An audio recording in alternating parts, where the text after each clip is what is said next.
Hey guys, how are you? Thank you. I'm going to get set up. Yes. What Mark just said is completely true, by the way. I do just make it all up. No, I'm joking.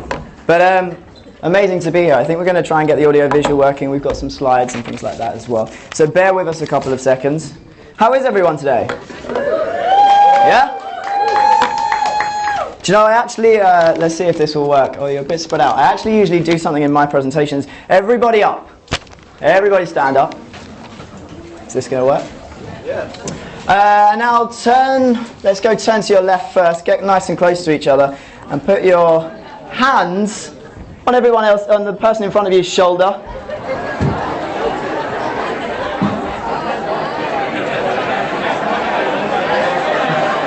And now give them a nice massage, because you guys deserve it. There you go, that's good. This is my favourite way to start a presentation. And now switch. So turn around and you can give the other person a massage.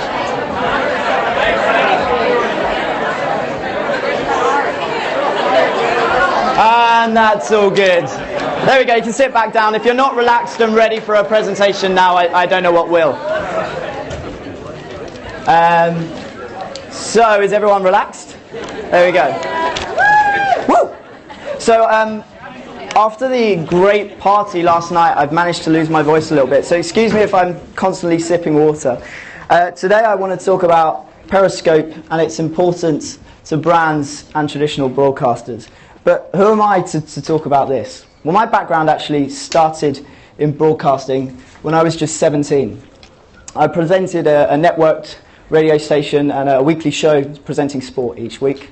From there I went to university and founded their campus student television station, which actually in the first year became award-winning at the National Student Television Awards. From then I went to work with a production house and a social agency, working with some of the world's largest brands, whether that be Google in this case, and Hewlett-Packard, Nike and other brands as well. This was a online streamed live YouTube show called The Fox Problem, and it actually won me an award at this year's Brand Republic as a rising star. And now, thank you.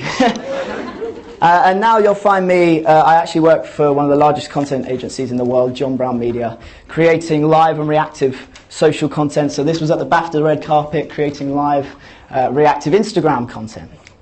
And then 5 months ago, this app launched. And so with that broadcasting background, I could instantly see how big Periscope was going to be. So let's talk a bit about Periscope and social media as a whole. I'd like to do this. How long did it take each of these social networks to reach 1 million users? Well, Twitter did it in a very respectable 2 years. Facebook managed to pretty much half that in a bit, 10 months. Instagram, 2.5 months. But Periscope literally blew the rest away. They did it in just 7 days. 1 million users in 7 days. Incredible. Honestly incredible. And they are growing and growing and growing strength and strength now. In the first 5 months, over 15 million user accounts have been created on Periscope. But that only represents 5% of the 300 million active Twitter accounts. There's a lot more growth to come, and you can see some of the best content flashing up there on the right hand side. Over 60 million broadcasts today, many of them I'm sure from most people in this room. And as Kayvon said not too long ago, 40 years worth of Periscope content is watched every day on this platform. But what's the future for Periscope? Well, the truth is, the opportunity is there for it to keep on growing and growing and growing. 64% of American adults now own a smartphone. That's up from 35% in the last 5 years. Apple have sold over 800 million iOS devices. And Android have shipped last year, 2014 alone, 1 billion smartphone devices. But why am I showing you all these powerful numbers? It's because Periscope is a disruptive technology for traditional broadcasters and advertising, and it opens up a whole new possibility and opportunity for you and everyone else, everyone in this room. So let's first talk about TV. The frank of it is, it's dying. 30% fall in live TV viewership. And we know that people are turning away from traditional TV and advertising. They're looking for new ways to consume their media. A recent study showed that Americans aged 18 to 24 watched a weekly average of around 18 hours of traditional TV during Q1 of 2015. This represents a substantial year-on-year decline of more than 17%. And if you look at that between Q1 2011 and Q1 2015, that decline is 32%. People just aren't watching TV on television sets anymore. They're watching Game of Thrones on the subway, on their laptop on the way to work. We're all cord cutting. We're all choosing different ways to consume our media. The age of mobile is very much with us, where people want to watch, learn, communicate, and interact wherever they are, anywhere in the world. So traditional TV is declining, and with it, so is the opportunity for advertising revenue. So the question is, how will Periscope change broadcasting? Well, when we talk about it, we have to remember what I say are the 4 key pillars of Periscope. I'll just show them to you now. First of all, accessibility. Secondly, speed to air. Interaction. And content. Just remember those as we talk through. So how's Periscope being used by TV currently at the moment? Well, traditional broadcasters are using Periscope for journalistic things. Because of that speed to air. You think a breaking news happens, they jump in the truck, they arrive on scene. Now, a reporter can go straight to the scene within seconds and be live, I should probably get near this mic, and be live on scene to Periscope, breaking the news within seconds of being there. They can leave their teams to set up the full broadcast quality, link back to the studio to do their show. They're breaking the news live on Periscope.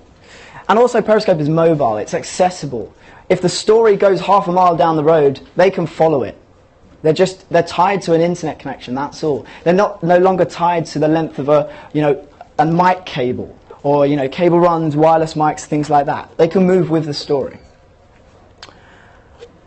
But there is a new form of journalism. It is the citizen reporter.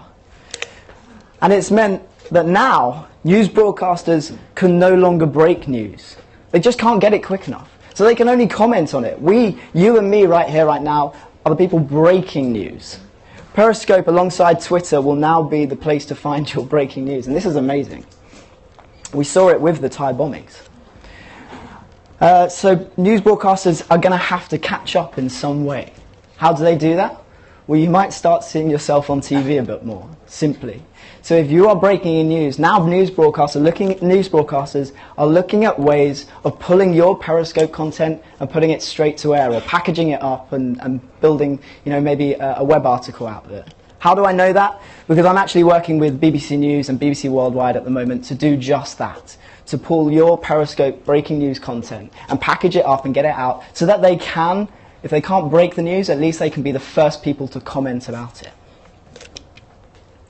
So that's what journalists are doing with Periscope now, and TV is doing with Periscope now. But what are they going to start doing with Periscope? Well, using Periscope and Periscopers to drive audiences to their traditional TV shows. How? Influencer power. Full of influencers in this room right now. And also calls to action. If we take that reporter that we were just talking about, and now they are able to actually go live, break the news, and actually say, well, hey, I'll be live on CNN or I'll be live on ABC in 5 minutes, come and turn on the TV and watch me. So they're driving their Periscope audience over to turn on their TVs. Another great way, behind the scenes. I did a behind the scenes for Sky Sports F1 very recently for their Formula 1 racing show. My scopes were actually before the show went live, pre-show, and live during the show, with the sole purpose of driving my Periscope audience to turn on their TVs and watch the show live as well. Behind the scenes gives an amazing audience, the ability to get this new, raw, authentic view of TV. Never before have you been allowed to see how a TV show is made, for example, like this, by going into the gallery, watching the directors. Watching the directors, how it works. You can get this raw, authentic view of a popular TV show or televised event, all done to drive people to then turn on their TV sets and hopefully get that viewing figure that was declining back up.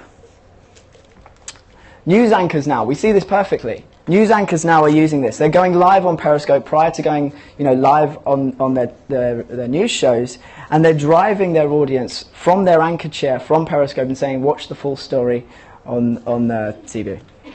Some celebrities have tried this, driving shows, Kardashians, for example, driving people, doing little off-air things, driving people to their show.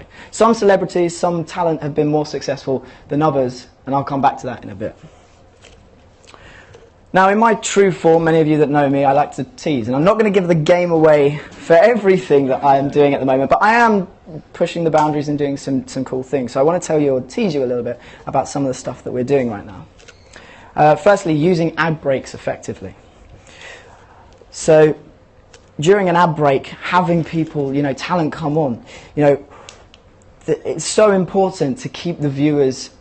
You'll know, you watch ads and you switch off, you might go and boil the kettle and never come back to that program. How can we use ad breaks to actually pull you in and then push people back out to the TV? And it's the same with you guys. Again, off-air promotions, it's the same sort of thing. In terms of, let's take that Kardashians example again, it's seasonal, it's only on maybe once or twice, for a 2-month period, and then it's off for 2 months, then it's back on for 2 months. How can we keep the conversation and the buzz going? And it's all about using technology creatively and using this incredible Periscope platform, things like, I don't know how many of you guys have seen it, but the split screen technology to bring in external links, bring in visuals, and really create a buzz around a show that isn't maybe not starting for 2 or 3 weeks. So what's the future of television? Well, I think TV broadcasters will embrace Periscope and create content designed specifically for Periscope. How? Firstly, with high production values, such as comment moderation. One thing we're working with at the moment is, producers being able to actually flag comments to a presenter. So the presenter hasn't got to concentrate on that stream of often very, very quick scrolling comments. But you can have 2 or 3 producers actually ticking the ones that they want, and then they only see those comments. Multi-camera setups and bringing in outside broadcasters, similar to the split screen, my split screen technology, just making that visual appearance and creating much more highly creative shows. And also one thing that we're experimenting with right now is instant polling, using things like hashtags, hashtag yes, hashtag no, and then suddenly the results appear on screen for everyone to see. These are all things that are possible and we're experimenting with right now. So we might well see, initially, a Periscope version of, for example, America's Got Talent. But the true opportunity for success with new Periscope formats will be the ones that embrace all those positive aspects and those key pillars of Periscope. But there is something that they need to remember, TV broadcasters need to remember about Periscope. And everyone in this room should remember that. Periscope is not mobile TV. It's not one way and it's not linear. It's bidirectional, it's conversational, and it's interactive. Forget that and any program will bomb on Periscope. Embrace it fully and understand that, and understand what it means, and you might truly create a remarkable show that also becomes a vehicle for the new forms of advertising that I'm going to talk about in just a second too. At the end of the day, with declining TV viewers, especially between the ages of 12 to 24, broadcasters will view Periscope as a way of forming communities, but also a way of entertaining and influencing those communities. My guess is it won't be too long before we see like an ABC, an NBC channel, Fox News, and then Periscope networks, a network full of top Periscopers. So when I look at those 4 Periscope headline features that I was talking about, speed, interaction, content, accessibility, only a handful of broadcasters are really kind of reaching half marks on those things. And it's hard. And we've seen that with traditional TV broadcasters, YouTubers, Vine talent. They're all struggling to come off those platforms and get used to this new Periscope platform. And quite rightly so. Why? Because it's a total different ballgame. It's live, there's no editing. They're used to having everything perfect. They're used to being, spending hours perfecting everything. Now with Periscope, it's raw, it's authentic. Often where a Vine is 6 seconds, a YouTube video is 2 minutes. A Periscope can be up to 30 minutes, an hour, 2 hours, if it doesn't freeze. But there's so much, there's no producer to help them. It's a one-man band very often on Periscope. And of course, the key thing is interaction. On YouTube, they might post a video up, get a comment, a week later, actually remember to reply to that comment 2 weeks later.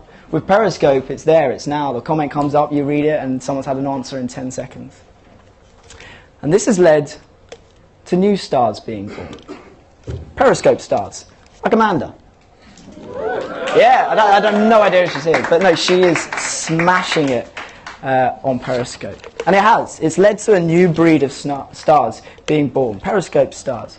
We are beginning to see this emergence of Periscope stars, such as Amanda, who has built her following, and this is really interesting, but built her following organically. She hasn't carried people over from Twitter. She hasn't carried people over from other social networks. She's built it and made it all herself on Periscope. And so when Periscope enters this boom phase, I think next year, I predict that we're going to see a lot more of these Periscope stars and this organic talent being born on Periscope. And then picked up by, like I said earlier, these Periscope networks. I'm looking around now, and it is 100% possible that some of the faces in this room are going to end up being some of the biggest stars. So how does that affect brands? And how does Periscope affect brands? There's an interesting stat right now. 1 in 4 online minutes are spent on social media. In fact, it's overtaken porn as the #1 online activity. Well done, everybody.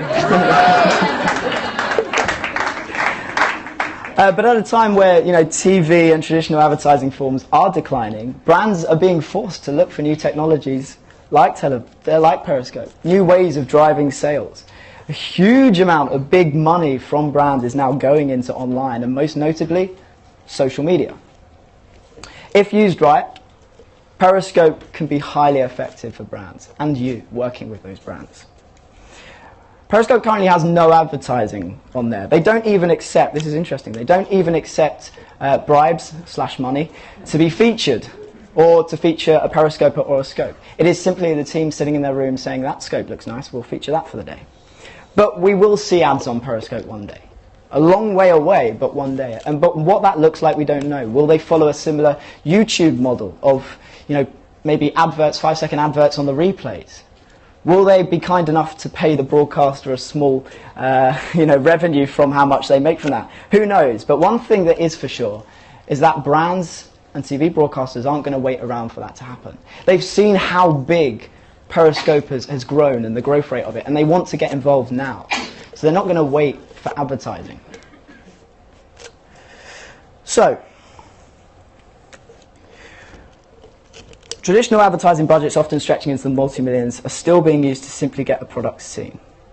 With this new narrowcast medium, building a dedicated channel with a loyal, targeted, engaged and global audience is achievable at a much lower cost. It's virtually zero cost. It's whatever an iPhone or an Android device costs these days.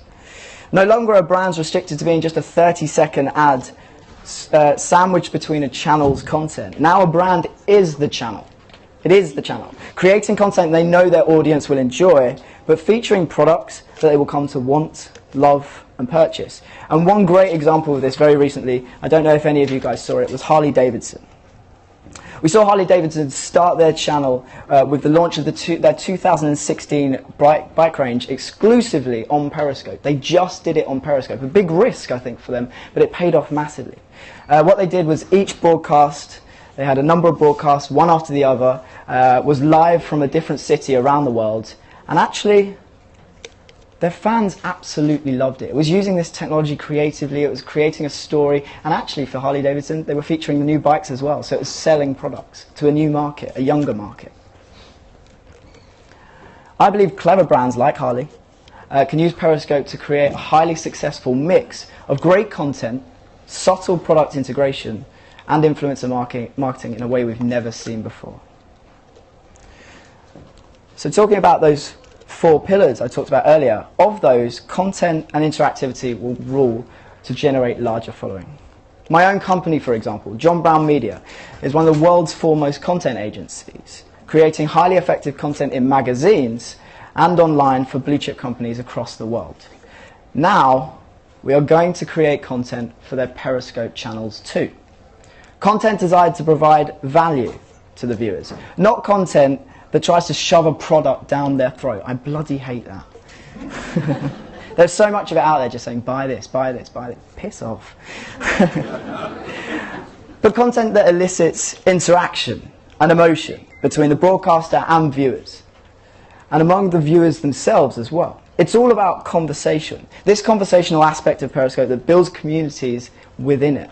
Get it right and you have a vocal and following audience prepared to share out to their followers too. Content really is king on Periscope, and I can't tell you, me and Robert C. Stern, we've said it so many times, so many other Periscopers around here, content is king. So if content is king, what makes a successful channel? Authenticity.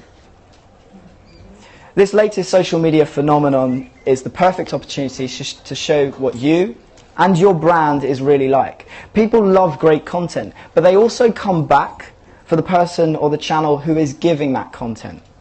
Periscope live streaming allows a brand to build an authentic and raw connection with its viewers. It's live.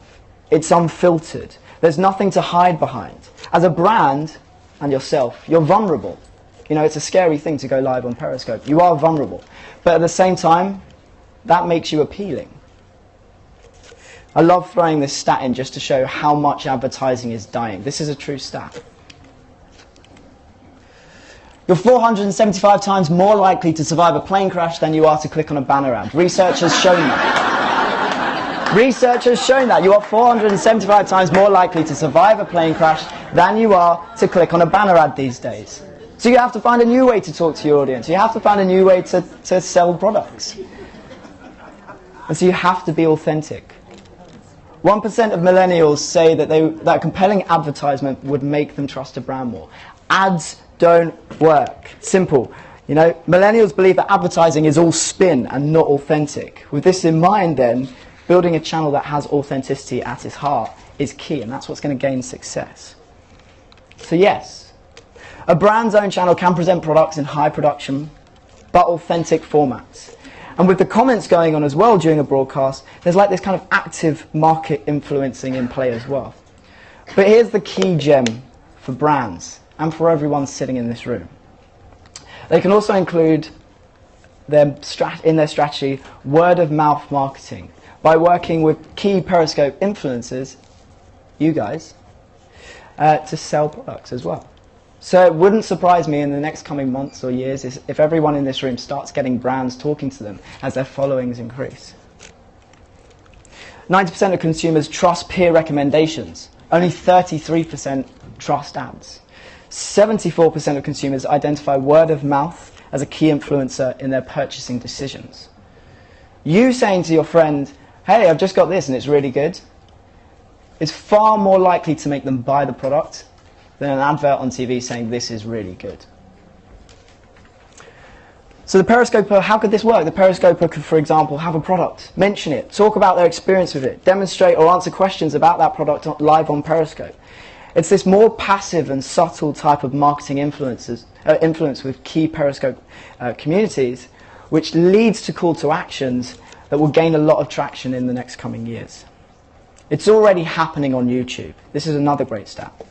Only 3% of beauty video content is controlled by beauty brands. The rest of it is YouTube bloggers, people uploading content to Instagram videos and things like that. Only 3% of that beauty content is controlled by the brands themselves. And we're going to see that a lot more on Periscope. So those are just some of the ways that brands can be thinking about Periscope from today. The potential is absolutely huge. And the potential for everybody in this room to be working with some of the world's largest brands is even bigger. Now, I am running out of time, but as the great Steve Jobs would say, there is one more thing. And that's that brands, broadcasters, you and me, we need something now. We've wanted something for a long time, but now we need it. And that's statistics. And that's why today I'm announcing them. Yeah! So today at Periscope Summit, I'm announcing a major Periscope analytics and campaign system. In addition to a full range of information per broadcast, and over-time graphs and dashboards, this system will drive email campaigns for those viewers that opt in during a broadcast as well. It's big, and I'm going to show you around it in just a second. The Periscope call to action and empowering your fans has now arrived. So, make sure you're following me. Watch my scopes over the next couple of weeks for full announcements, because we're going to be talking about it a lot. But I would like to just show you around it quickly, if that's okay. So this was just one of my broadcasts. In fact, you can see it was a broadcast from yesterday I quickly pulled down whilst I was at the Hudson. And the first thing you can see here, you've got start time, end time, duration, location. It pulls all that data, but key as well is you've got total viewers, total comments, total hearts. But we can drill down into all of this. So you can see it's pulling live viewers. It's pulling even the screenshots. It came out yesterday. We've thrown that in there. We've got web viewers, Apple viewers. You can see all the people that shared. You can see share on Twitter. You can drill down into the network. You can see everyone that has screenshotted. You can go in and tweet each person. Hearts and comments. You can then see the top 10 commenters. You can go down and get a full history of every single comment you got in that broadcast. Hearts as well, how many hearts you got, how many people gave you hearts. Again, the top 10 heart givers. That is just on a per broadcast level. From the dashboards, you can then track your Periscope, time. You can start seeing, well, how many followers did I get on that day, that day, that day, that day, that day. It is huge. There's going to be graphs, dashboards per broadcast level. It is massive. And it is coming out very soon. Make sure that you follow me for full interaction. So this is the actual end now. So I want to leave you with one final thought, and it's the potential. Jerome Jarre, the famous Viner, he earns $4,000 for every second worth of video that he produces. So when he makes a 6-second Vine video, he makes $25,000. There's no reason that all of us can't do the same. Thank you, everyone. I will be, make sure you follow me on Twitter, because I'm actually going to post these slides out onto my Twitter as well, so you can review them. Thank you, everybody. Alex Pettitt.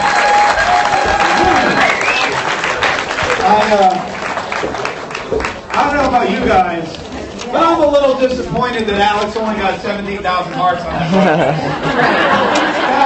I expected a lot more from you, young man. It was at the Hudson. He invented this whole software just so he could show off how popular he is. That's 1,800 viewers in one Periscope. Thank you. Alex, thank you so much, man. Big round of applause once again. It's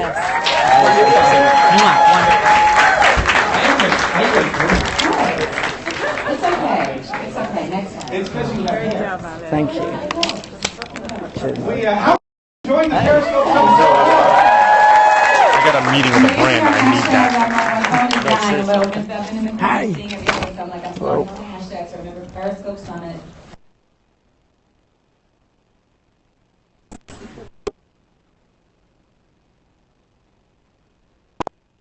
I get that a lot because we look alike. Only I'm not British and I'm also here. But later on, I'll be in the lobby just speaking in a British accent if you want an autograph. Hey, everybody. It's still going on, but I'm going to have to shoot off. Thank you so much for everyone watching. I hope you enjoyed it. Bye. The one thing we did